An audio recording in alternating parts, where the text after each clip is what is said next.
Quackery is the promotion of fraudulent or ignorant medical practices.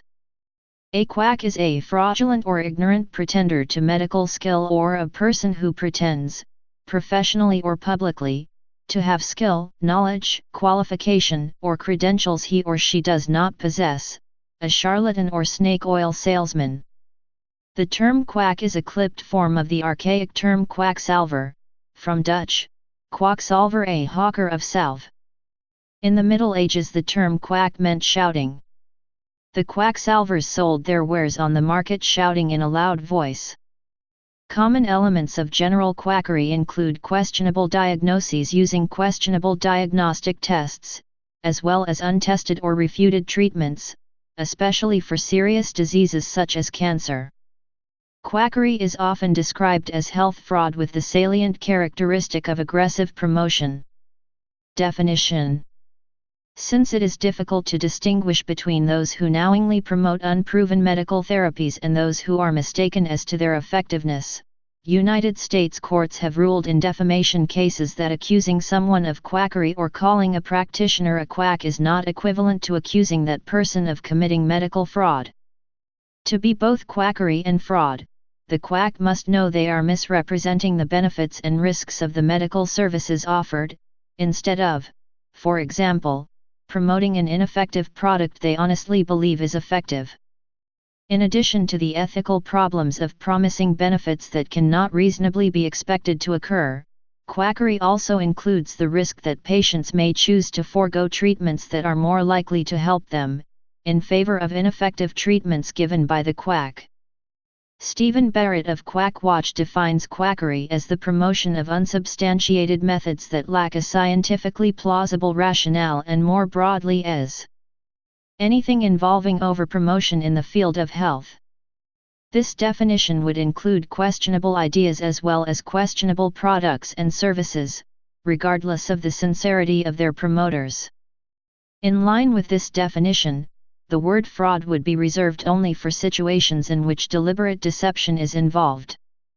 Paul Offit has proposed 4 ways in which alternative medicine becomes quackery. By recommending against conventional therapies that are helpful. By promoting potentially harmful therapies without adequate warning. By draining patients' bank accounts.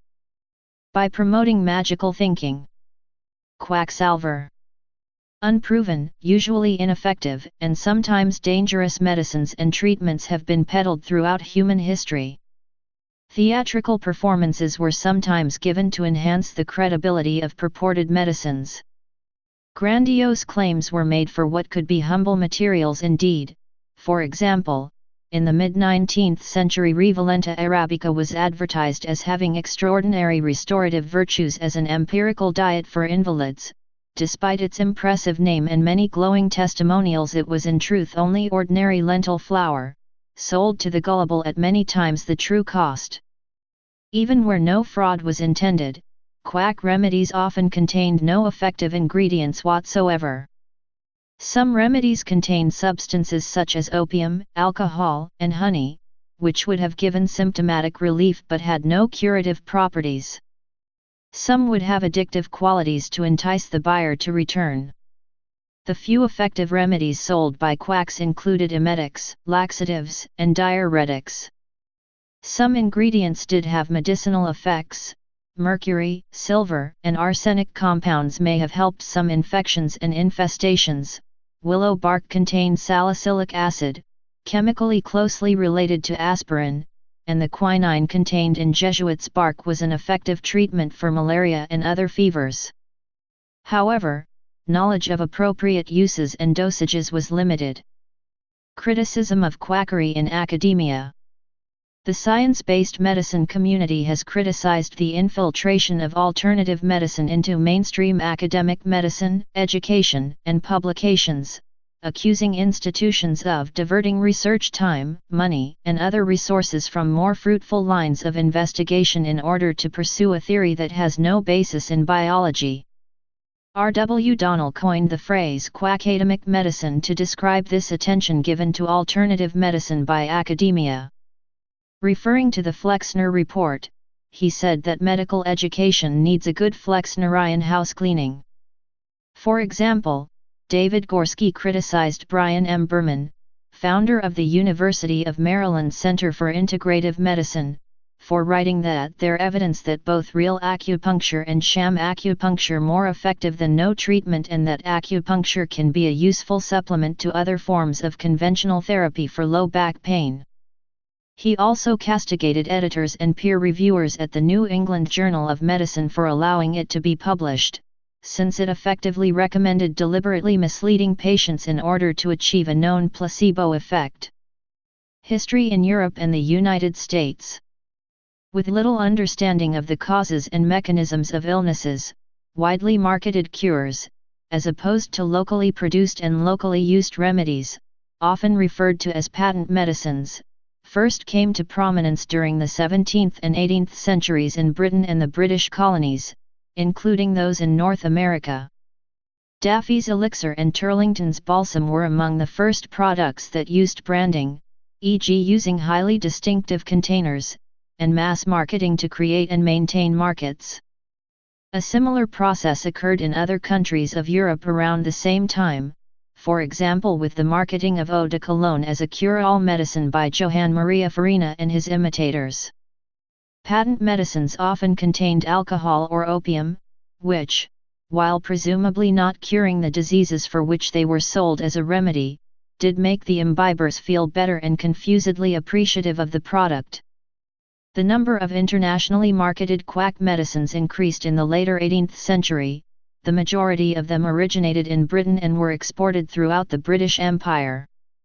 By 1830, British parliamentary records list over 1,300 different proprietary medicines, the majority of which were quack cures by modern standards. A Dutch organization that opposes quackery, Vereniging tegen de Quacksalverij, VTDK, was founded in 1881, making it the oldest organization of this kind in the world. It has published its magazine Nederlands Tijdschrift tegen de Quacksalverij, Dutch magazine against quackery, ever since. In these early years the VTDK played a part in the professionalization of medicine. Its efforts in the public debate helped to make the Netherlands one of the first countries with governmental drug regulation. In 1909, in an attempt to stop the sale of quack medicines, the British Medical Association published Secret Remedies, What They Cost and What They Contain. This publication was originally a series of articles published in the British Medical Journal between 1904 and 1909. The publication was composed of 20 chapters, organizing the work by sections according to the ailments the medicines claimed to treat. Each remedy was tested thoroughly. The preface stated, "Of the accuracy of the analytical data there can be no question, the investigation has been carried out with great care by a skilled analytical chemist." 6. The book did lead to the end of some of the quack cures, but some survived the book by several decades. For example, Beecham's pills, which according to the British Medical Association contained in 1909 only aloes, ginger, and soap, but claimed to cure 31 medical conditions, P175, were sold until 1998. British patent medicines lost their dominance in the United States when they were denied access to the 13 colonies' markets during the American Revolution, and lost further ground for the same reason during the War of 1812. From the early 19th century, homegrown American brands started to fill the gap, reaching their peak in the years after the American Civil War. British medicines never regained their previous dominance in North America, and the subsequent era of mass marketing of American patent medicines is usually considered to have been a golden age of quackery in the United States. This was mirrored by similar growth in marketing of quack medicines elsewhere in the world. In the United States, false medicines in this era were often denoted by the slang term snake oil, a reference to sales pitches for the false medicines that claimed exotic ingredients provided the supposed benefits. Those who sold them were called snake oil salesmen, and usually sold their medicines with a fervent pitch similar to a fire and brimstone religious sermon. They often accompanied other theatrical and entertainment productions that traveled as a road show from town to town, leaving quickly before the falseness of their medicine was discovered. Not all quacks were restricted to such small-time businesses, however, and a number, especially in the United States, became enormously wealthy through national and international sales of their products. In 1875, the Pacific Medical and Surgical Journal complained, "If Satan has ever succeeded in compressing a greater amount of concentrated mendacity into one set of human bodies above every other description, it is in the advertising quacks. The coolness and deliberation with which they announce the most glaring falsehoods are really appalling." A recent arrival in San Francisco, whose name might indicate that he had his origin in the Pontine marshes of Europe, announces himself as the late examining physician of the Massachusetts Infirmary, Boston. This fellow has the impudence to publish that his charge to physicians in their own cases is $5. Another genius in Philadelphia, of the bogus diploma breed, who claims to have founded a new system of practice and who calls himself a professor, advertises 2 elixirs of his own make, one of which is for all male diseases and the other for all female diseases. In the list of preparations which this wretch advertises for sale as the result of his own labors and discoveries, is ozone. One among many examples is William Radom, a German immigrant to the USA, who, in the 1880s, started to sell his microbe killer throughout the United States and, soon afterwards, in Britain and throughout the British colonies. His concoction was widely advertised as being able to cure all diseases, and this phrase was even embossed on the glass bottles the medicine was sold in. In fact, Radom's medicine was a therapeutically useless, and in large quantities actively poisonous, dilute solution of sulfuric acid, colored with a little red wine. Radom's publicity material, particularly his books, provide an insight into the role that pseudoscience played in the development and marketing of quack medicines towards the end of the 19th century. Similar advertising claims to those of Radom can be found throughout the 18th, 19th, 20th, and 21st centuries. Drive Sibley, an English patent medicine seller of the late 18th and early 19th centuries, even went so far as to claim that his reanimating solar tincture would, as the name implies, restore life in the event of sudden death. Another English quack, Dr. Solomon, claimed that his cordial balm of Gilead cured almost anything, but was particularly effective against all venereal complaints, from gonorrhea to onanism. Although it was basically just brandy flavored with herbs, the price of a bottle was a half-guinea, pound SD system, in 1800, P155, equivalent to over £38, $51, in 2014. Not all patent medicines were without merit. Turlington's Balsam of Life, first marketed in the mid-18th century, did have genuinely beneficial properties. This medicine continued to be sold under the original name into the early 20th century, and can still be found in the British and American pharmacopoeias as compound tincture of benzoin.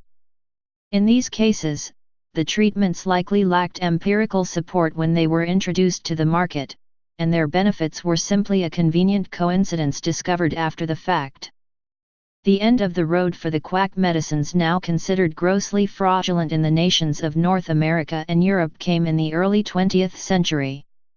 February 21, 1906 saw the passage into law of the Pure Food and Drug Act in the United States. This was the result of decades of campaigning by both government departments and the medical establishment, supported by a number of publishers and journalists. One of the most effective was Samuel Hopkins Adams, who wrote the Great American Fraud series in Collier's in 1905. This American Act was followed 3 years later by similar legislation in Britain, and in other European nations. Between them, these laws began to remove the more outrageously dangerous contents from patent and proprietary medicines, and to force quack medicine proprietors to stop making some of their more blatantly dishonest claims. Medical quackery and promotion of nostrums and worthless drugs were among the most prominent abuses that led to formal self-regulation in business and, in turn, to the creation of the Better Business Bureau, P1217. Contemporary culture. Quackery is the promotion of false and unproven health schemes for a profit. It is rooted in the traditions of the marketplace, with commercialism overwhelming professionalism in the marketing of alternative medicine. Quackery is most often used to denote the peddling of the cure-alls described above. Quackery continues even today. It can be found in any culture and in every medical tradition. Unlike other advertising mediums, rapid advancements in communication through the Internet have opened doors for an unregulated market of quack cures and marketing campaigns rivaling the early 20th century. Most people with an email account have experienced the marketing tactics of spamming, in which modern forms of quackery are touted as miraculous remedies for weight loss and sexual enhancement, as well as outlets for medicines of unknown quality. While quackery is often aimed at the aged or chronically ill, it can be aimed at all age groups, including teens, and the FDA has mentioned some areas where potential quackery may be a problem: breast developers, weight loss, steroids and growth hormones, tanning and tanning pills, hair removal and growth, and look-alike drugs. In 1992, the president of the National Council Against Health Fraud, William T. Jarvis, wrote in Clinical Chemistry that the U.S. Congress determined quackery to be the most harmful consumer fraud against elderly people. Americans waste $27 billion annually on questionable health care, exceeding the amount spent on biomedical research. Quackery is characterized by the promotion of false and unproven health schemes for profit and does not necessarily involve imposture, fraud, or greed. The real issues in the war against quackery are the principles, including scientific rationale, encoded into consumer protection laws, primarily the U.S. Food, Drug, and Cosmetic Act. More such laws are badly needed. Regulators are failing the public by enforcing laws inadequately, applying double standards, and accrediting pseudomedicine. Non-scientific healthcare, e.g., acupuncture, Ayurvedic medicine, chiropractic, homeopathy, naturopathy, is licensed by individual states. Practitioners use unscientific practices and deception on a public who, lacking complex healthcare knowledge, must rely upon the trustworthiness of providers. Quackery not only harms people, it undermines the scientific enterprise and should be actively opposed by every scientist. For those in the practice of any medicine, to allege quackery is to level a serious objection to a particular form of practice. Most developed countries have a governmental agency, such as the Food and Drug Administration, FDA, in the U.S., whose purpose is to monitor and regulate the safety of medications as well as the claims made by the manufacturers of new and existing products, including drugs and nutritional supplements or vitamins.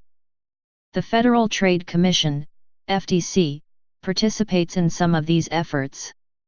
To better address less regulated products, in 2000, U.S. President Clinton signed Executive Order 13147 that created the White House Commission on Complementary and Alternative Medicine. In 2002, the Commission's final report made several suggestions regarding education, research, implementation, and reimbursement as ways to evaluate the risks and benefits of each. As a direct result, more public dollars have been allocated for research into some of these methods. Individuals and non-governmental agencies are active in attempts to expose quackery. According to John C. Norcross et al. Less's consensus about ineffective compared to effective procedures but identifying both pseudoscientific, unvalidated, or quack psychotherapies and assessment measures of questionable validity on psychometric grounds was pursued by various authors. P515, The Evidence-Based Practice, EBP, Movement in Mental Health emphasizes the consensus in psychology that psychological practice should rely on empirical research, pp. 515-522, there are also anti-quackery websites, such as QuackWatch, that help consumers evaluate claims. QuackWatch's information is relevant to both consumers and medical professionals. People's Republic of China. Zhang Yueben, a quack who posed as skilled in traditional Chinese medicine in the People's Republic of China, based his operation on representations that raw eggplant and mung beans were a general cure-all. Zhang, who has escaped legal liability as he portrayed himself as a nutritionist, not a doctor, appeared on television in China and authored a best-selling book, Eat Away the Diseases You Get from Eating.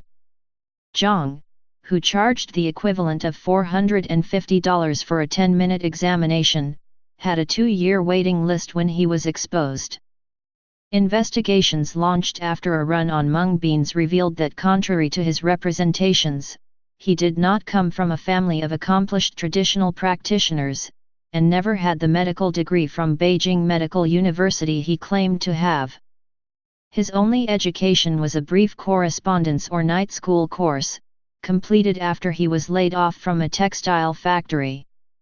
Zhang, despite negative publicity on the national level, continues to practice but has committed himself to finding a cheaper cure-all than mung beans. His clinic, Yueben Hall, adjacent to Beijing National Stadium, was torn down as an illegal structure. Much of Zhang Yueben's success was due to the efforts of Chinese entrepreneurs, including one government-owned company, who promoted him. Hu Wanlin, who did hold himself out as a doctor, was exposed in 2000 and sentenced to 15 years in prison. He adulterated his concoctions with sodium sulfate, Glauber's salt, a poison in large doses. That case resulted in creating a system of licensing medical doctors in China. Presence and acceptance. There have been several suggested reasons why quackery is accepted by patients in spite of its lack of effectiveness. Ignorance. Those who perpetuate quackery may do so to take advantage of ignorance about conventional medical treatments versus alternative treatments, or may themselves be ignorant regarding their own claims. Mainstream medicine has produced many remarkable advances, so people may tend to also believe groundless claims. Placebo effect. Medicines or treatments known to have no pharmacological effect on a disease can still affect a person's perception of their illness, and this belief in its turn does indeed sometimes have a therapeutic effect, causing the patient's condition to improve. This is not to say that no real cure of biological illness is effected, though we might describe a placebo effect as being all in the mind. We now know that there is a genuine neurobiological basis to this phenomenon. People report reduced pain, increased well-being, improvement, or even total alleviation of symptoms. For some, the presence of a caring practitioner and the dispensation of medicine is curative in itself. Regression fallacy. Lack of understanding that health conditions change with no treatment and attributing changes in ailments to a given therapy. Confirmation bias. Also called my-side bias, is the tendency to search for, interpret, or prioritize information in a way that confirms one's beliefs or hypotheses. It is a type of cognitive bias and a systematic error of inductive reasoning. Distrust of conventional medicine. Many people, for various reasons, have a distrust of conventional medicine, or of the regulating organizations such as the FDA, or the major drug corporations. For example, chem may represent a response to disenfranchisement in conventional medical settings and resulting distrust. Conspiracy theories. Anti-quackery activists, quackbusters, are accused of being part of a huge conspiracy to suppress unconventional and/or natural therapies, as well as those who promote them. It is alleged that this conspiracy is backed and funded by the pharmaceutical industry and the established medical care system represented by the AMA, FDA, ADA, CDC, WHO, etc. for the purpose of preserving their power and increasing their profits. In the case of chiropractic, the case for a conspiracy was supported by a court decision in an antitrust lawsuit, Wilk v. American Medical Association, ruling that the AMA had engaged in an unlawful conspiracy in restraint of trade to contain and eliminate the chiropractic profession. Fear of side effects. A great variety of pharmaceutical medications can have very distressing side effects, and many people fear surgery and its consequences, so they may opt to shy away from these mainstream treatments. Cost.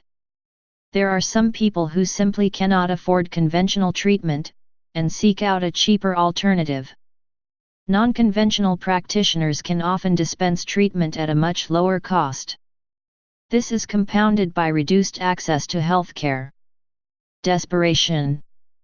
People with a serious or terminal disease, or who have been told by their practitioner that their condition is untreatable, may react by seeking out treatment, disregarding the lack of scientific proof for its effectiveness, or even the existence of evidence that the method is ineffective or even dangerous. Despair may be exacerbated by the lack of palliative non-curative end-of-life care. Pride. Once people have endorsed or defended a cure, or invested time and money in it, they may be reluctant or embarrassed to admit its ineffectiveness and therefore recommend a treatment that does not work. Fraud. Some practitioners, fully aware of the ineffectiveness of their medicine, may intentionally produce fraudulent scientific studies and medical test results, thereby confusing any potential consumers as to the effectiveness of the medical treatment. Persons accused of quackery. Deceased. Thomas Allinson, 1858–1918, founder of naturopathy. His views often brought him into conflict with the Royal College of Physicians of Edinburgh and the General Medical Council, particularly his opposition to doctors' frequent use of drugs, his opposition to vaccination and his self-promotion in the press. His views and publication of them led to him being labeled a quack and being struck off by the General Medical Council for infamous conduct in a professional respect. Lovisa Arberg, 1801–1881, the first Swedish female doctor. Arberg was met with strong resistance from male doctors and was accused of quackery. During the formal examination she was acquitted of all charges and allowed to practice medicine in Stockholm even though it was forbidden for women in the 1820s. She later received a medal for her work. Johanna Brandt, 1876–1964, a South African naturopath who advocated the grape cure as a cure for cancer. John R. Brinkley, 1885–1942, a Kansas non-physician and xenotransplant specialist who claimed to have discovered a method of effectively transplanting the testicles of goats into aging men. After state authorities took steps to shut down his practice, he retaliated by entering politics in 1930 and running for the office of governor of Kansas. Hulda Reger Clark, 1928–2009, was a controversial naturopath, author, and practitioner of alternative medicine who claimed to be able to cure all diseases and advocated methods that have no scientific validity. Max Gerson, 1881–1959, was a German-born American physician who developed a dietary-based alternative cancer treatment that he claimed could cure cancer and most chronic, degenerative diseases. His treatment was called the Gerson therapy. Most notably, Gerson therapy was used, unsuccessfully, to treat Jessica Ainscough.